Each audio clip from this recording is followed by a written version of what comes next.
Today's bedtime story.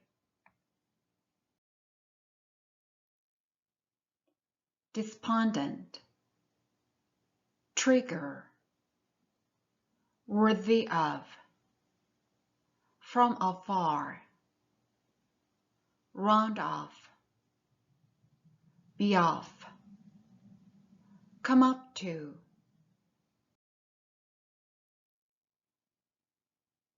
ask out on a date, be scheduled to, hang out, walk to, a piece of work, souvenir, be supposed to. Though I was very despondent about Irish dancing, this trip had triggered me to draw a picture and play the piano again. It was worthy of coming from afar.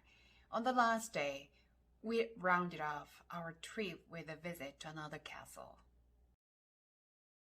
While the bus was heading for the place where we were off, he came up to me and asked me if I was available to meet him after this tour. He asked me out on a date. I was scheduled to travel to London 2 days later after this trip.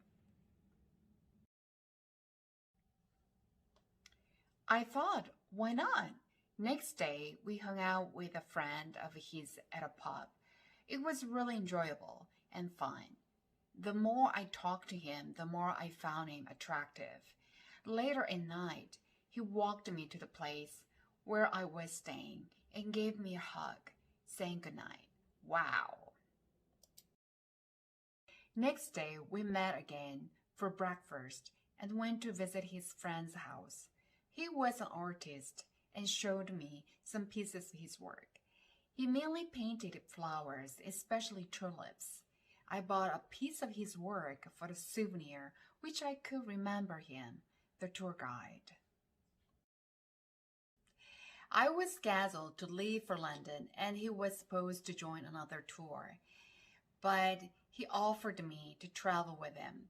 We were attracted to each other, but I was traveling and was kind of scared of getting deeply involved with a stranger, although I was sure he was a nice guy. I was planning to come back to Ireland for another tour. Maybe I thought we could meet again. If I had accepted his offer then, would I live a different life now? I left for London, leaving my short but memorable event behind. To be continued. His success triggered me to work harder. One of my colleagues asked me out on a date. What should I do? I'll walk you home. I have to leave now. I'm supposed to meet a friend of mine. Life is filled with choices which never tell their result.